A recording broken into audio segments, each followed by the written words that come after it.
Hello, and welcome to my kitchen. My name is Ridley, and this is my kitchen, how I found it.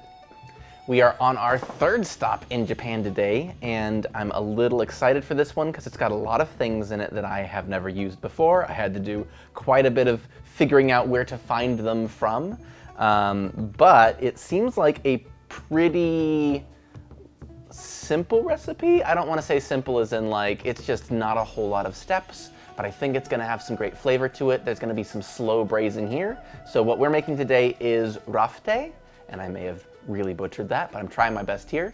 It is a specific type of braised pork belly from Okinawa specifically. And so just a quick overview of the ingredients and what we're going to be doing with them. It is, like I said, braised pork belly. So we got ourselves some nice pork belly here. I was actually very lucky that I happened to grab one that was skin on. I didn't notice that was specifically something that you want to have if you are doing this very traditionally, is you want to do a skin on pork belly. So that's what we've got here. And then we are going to be cooking that. First of all, we're going to throw some boiling water over it to clean off any scum in there. We're going to give it a little sear on the skin side. I first of all want to do that to give a little bit of that nice mired reaction, but then also some recipes said that you do that to burn off any of the potential hair that might still be left on the skin. So just in case. And then we are going to be making a dashi again this week. We are not going to be making a combined dashi, so not an awase dashi where we did the kombu kelp and the katsuoboshi. Today we're just going to be doing some katsuoboshi and a little bit of water together to make a katsuo dashi, which is just those two things. So very, very simple. It's going to add some great umami flavor, and we're going to use that to braise the pork belly for about 2 hours. And in addition to that, we are going to add in some of this, which I find really fascinating. So this is black sugar, and specifically it's going to be a cane sugar that has the molasses still in it, and then it is cooked for a long period of time, and that concentrates the flavors down.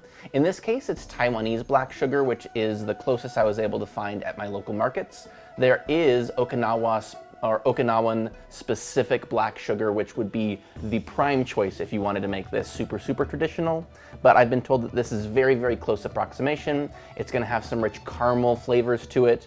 We gave some tastes, and it's just really, it's not quite as sweet as the brown sugar that I'm used to, and it has almost a little bit of a smokiness to it, so that's kind of cool. And then a little bit of this right here, which is sochu. Now, in this case, it's not quite traditional as well, because what you would normally want to use is a liquor called awamori. And so awamori is a rice liquor that has, or a rice spirit that has been distilled as opposed to brewed like a sake. It has a much higher alcohol content than a standard sake at closer to 40%. And it's specifically made using black koji, which adds a very unique flavor profile to it. And it has to be all fermented at one step. There's not multi-stage fermentation. So a traditional awamori would specifically be that Osakan liquor and would be what you would want to use to tenderize the meat. The closest I was able to get was this sochu here, and I tried to match as many of the qualities of a traditional awamori as I could. So this one is 100% rice. Sochu can have rice, it can be barley, it can be some other things as well. I'm not entirely sure which area, so I can't say for sure that this is from Okinawa, but I do know that it was aged for 10 years in ceramic jugs, which awamori is always aged, where sochu isn't always. So this is as close as I could get to a traditional awamori with the resources that I had available. But I did give it a taste. It's very interesting because it's kind of like a very strong sake. It has that rice-forward flavor, which is really important. Some recipes said you could substitute vodka, but I think that the flavor of this is much more on the rice side of things, much more like a sake. I also saw places that say you could substitute the sake, but it's just not quite as strong and won't have as much of an effect to it. So was able to get as close as I could. And then on the side, I've got some rice here that I'm just gonna put in a rice cooker. If you don't have a rice cooker, there are tons and tons of different videos to run you through how to do it on the stove. So I'll link to a couple of them that I find that I think are gonna be helpful if you need that. But rice cookers, I feel, are fairly common nowadays and very easy to use, so I'm gonna run it in there. Okay, so give me just a second. I'm gonna set all of this up to prep the ginger, because that's all we're going to be doing over here. The rest of it's going to head back there, and then we're going to get cooking. One thing before I move on entirely, I did miss this little dish right here. So what this is this is just about 6 tablespoons of soy sauce. It is a 50-50 mix of regular soy sauce and dark soy sauce. Regular soy sauce is going to add that nice bit of saltiness, and the dark soy sauce has some more of that umami richness for the braising liquid. Beautiful. So we are going to be turning this up just to probably medium high, and I am going to be taking the pork belly and just placing it skin side down in here. So once again, this is if there is any remaining hair or anything left on it, depending on how cleaned it was when you received it. Or also to assist in the browning here, we're going to do both of those at the same time. So just knock them both out. So I've got this one on here. It's going to slowly heat up. We're going to give that just a little bit of browning on that. And then once that's done, I have some water boiling in a kettle right behind me. I'm just going to add some boiling water over it, get it back to boiling temperature with the meat in there. So this is going to help us clean any of the scum or anything off of the outside. And of course, we'll skim everything off the top as that's going. And then after it hits boil, I'll drop it down to a lower temperature. We're going to let it simmer for about 20 minutes just to make sure everything gets off of there. And then while that's working on that, I am going to be making the katsu dashi. So give me just a few seconds for this to reach temperature. We're going to let it brown a little bit, and then we'll move on to the next step with the boiling water. Beautiful. I can tell there's a little bit of browning on the bottom there. It's going to have a little bit of a sticking effect, and so I'm just going to go ahead and deglaze it and add the boiling water at the same time.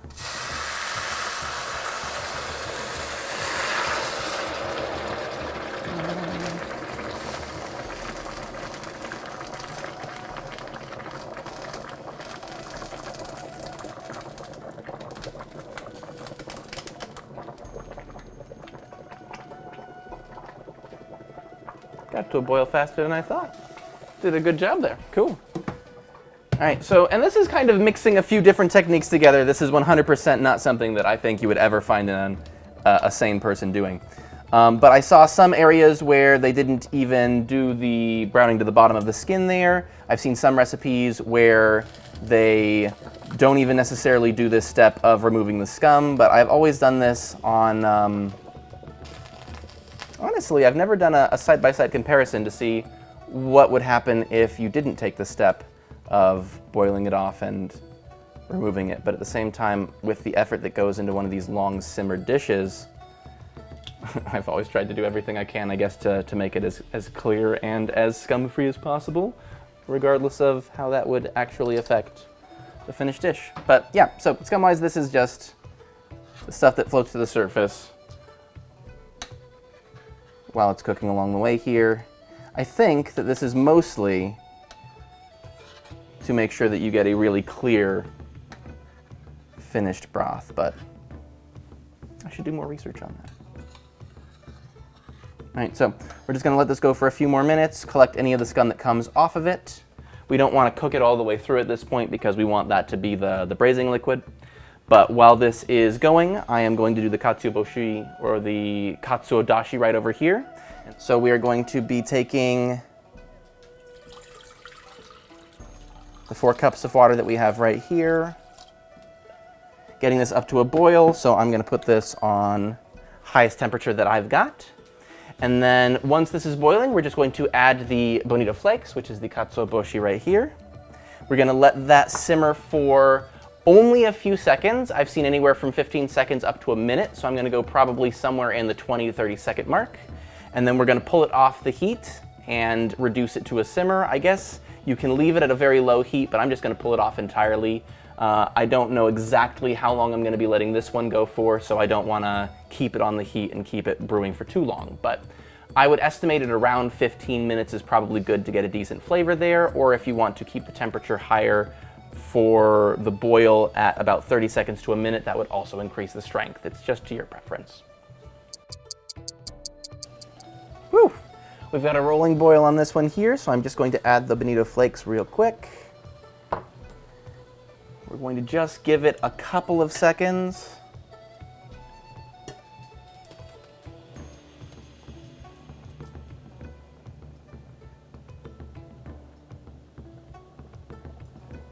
And then I'm gonna cut the heat, and I'm gonna let the residual heat on this allow that to infuse for, like I was saying, maybe 10-15 minutes. But that is essentially the katsuo dashi for this dish. We're going to be using that to cover this up right here once it's cooled off a little bit and we've got some more ingredients ready to go in. But yeah, right now it's just a little bit more skimming over here. I'm gonna pull this out and let it cool. We'll cut it into cubes that'll be a little bit easier for us to work with, and then everything goes back in with the braising liquid. In fact, I think I'm gonna pull this one out now.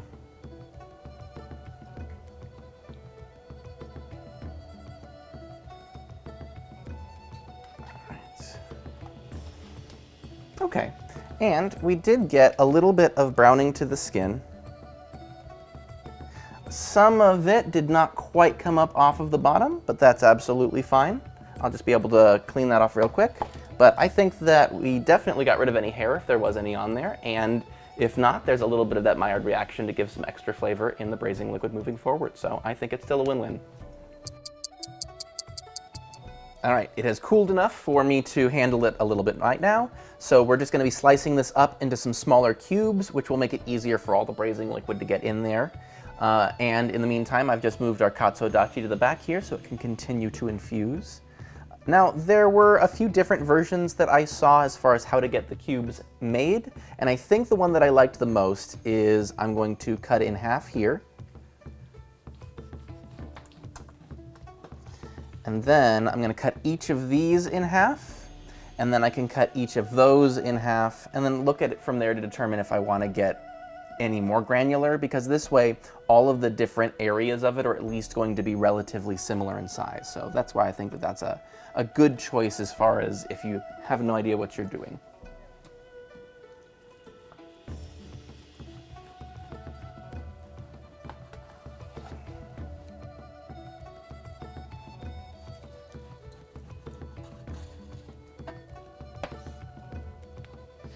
Okay, now I would say, from what I was seeing online, I'm in the right neighborhood, but probably I'm gonna do one more half again on each of these pieces. So I will end up with a total of 16 from, and this is a little over 2 pounds of pork belly. So we're gonna get those ones there, these last 3, and then we'll do the exact same to the other side. And that will be our pieces for braising. So I have already made a slight mistake, but I think it's something we'll be able to recover from. The slicing up of this is supposed to happen after the simmering stage, which is, I knew, something that I was missing. It is where we get these back in the boiler or in the water, and we simmer them for about 1 to 1.5 hours. So this is the bulk of the recipe right here, is actually simmering the pork to give it a really, really good tenderness. Really that long, slow, low cooking. And then we're gonna pull that liquid out. We're gonna be left with some delicious pork broth from it. And then I'm going to be able to add the katsuobushi and the seasonings, and then we braise it for an additional hour. So let me actually get these back into the pot. I'm gonna get some water back on them, and I think that they will probably cook a little bit faster just because I have already sliced them. That's the mistake that we've made. So I'll keep an eye on it, but I'm going to set it to simmer for about 1 hour to start with, instead of for the 1.5 hours. Check it at that point, and then we'll move from there. So I will see you in, I guess, in about an hour. Just going to get these topped off with some water and put the heat to a medium-low to get it back up to a simmer. Sometimes things happen and you got to figure out what you're doing. So I think the important thing here is the low, slow cooking to get them tender. It's going to have increased surface area, and we'll deal with it as we go.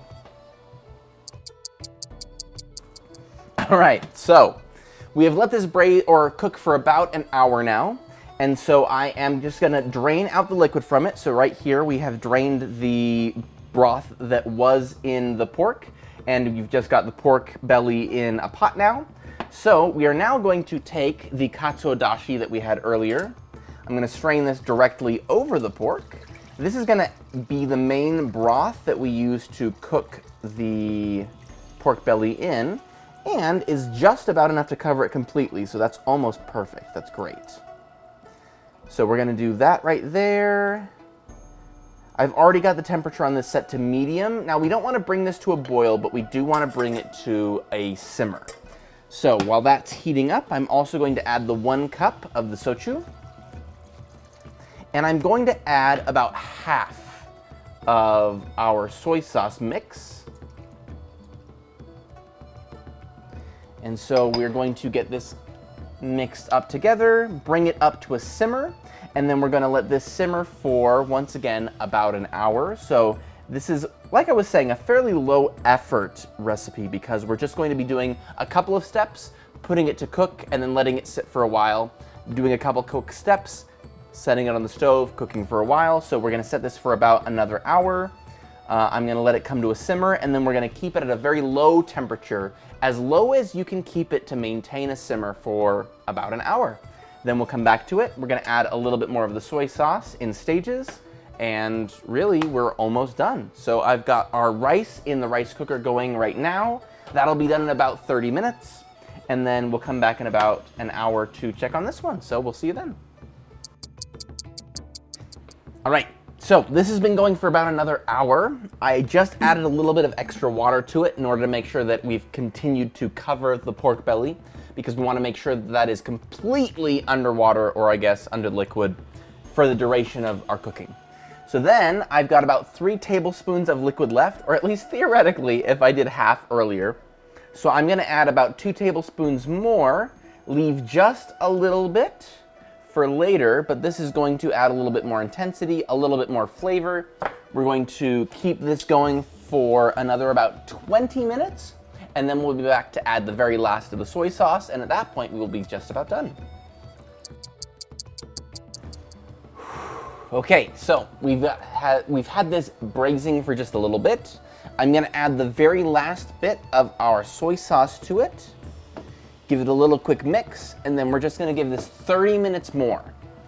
So this is going to allow it to continue developing all of those flavors, make sure that everything is thoroughly cooked through, and by the time we're done, everything should be incredibly tender as well. So theoretically, we are just 30 minutes out, and we should be able to throw this on some rice and be good to go. So we'll see you in 30 minutes. Oof. Okay, so this should be everything we need for the actual cooking of the pork itself. So we're gonna pull all of what we've cooked so far off, and then we're gonna place it with some rice, and that is going to be our rafute. So this is the end of the road for it. Now, there's no real info on what this should be like. I've seen a lot of places saying that you should be able to cut through this with with chopsticks. So I'm thinking that we're looking for something super, super tender and also super flavorful given what we've been doing. So I'm very excited. Oof. I'm very excited to see how it turned out.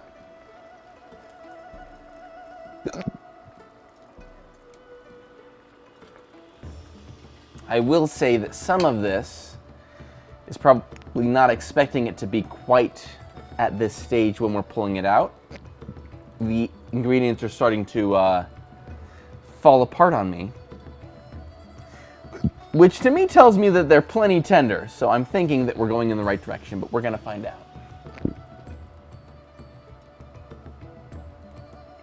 And then we're gonna take all of this prepped pork and we're just gonna put it with some rice, and that should be the entirety of everything we're doing.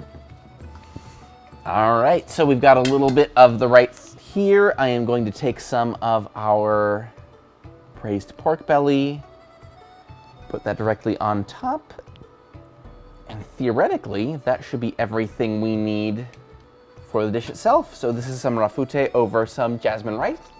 I'm gonna set it over here and give it a try, and hopefully it is delicious as it smells, because it smells amazing.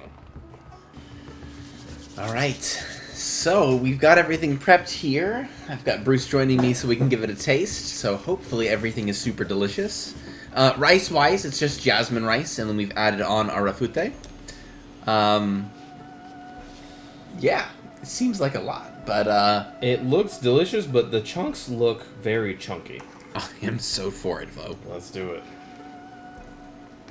Ooh, okay, so already very tender. I tried to pick up a piece of the pork with my fork, and it fell into 2 pieces. That's a good sign. It's a great sign. Here we go. Wow.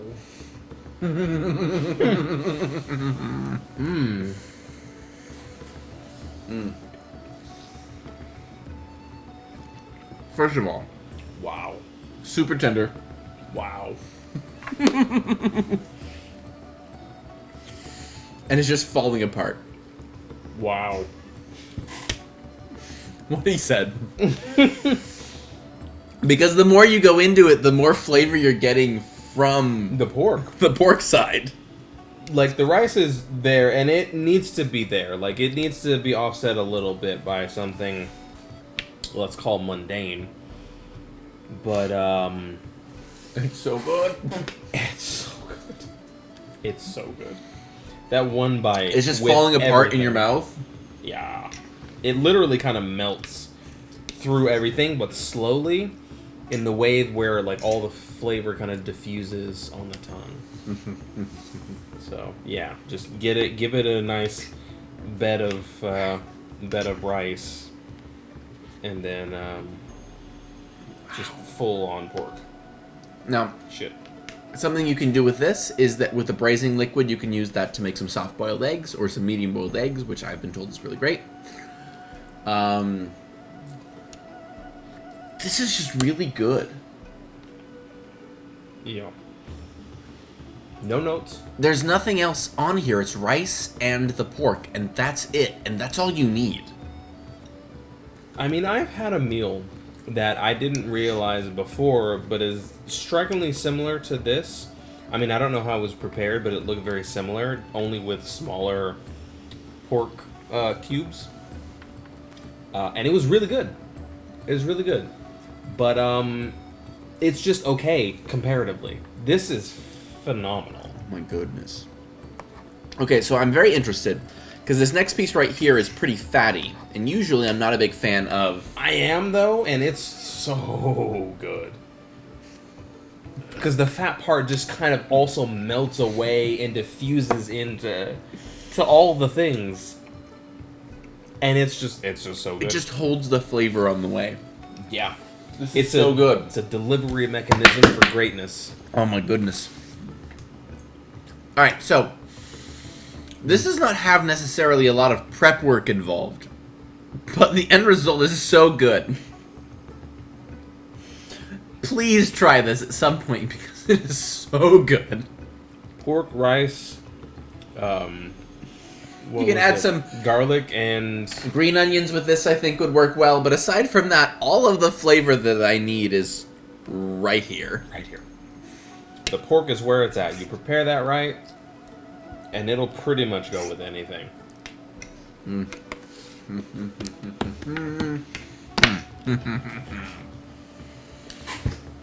Oh, I'm so down for this. Okay, so we're going to finish this up, and the next time we have our last stop in Japan, which I'm still in the middle of because theoretically this one requires a special pan that may or may not work on my stove.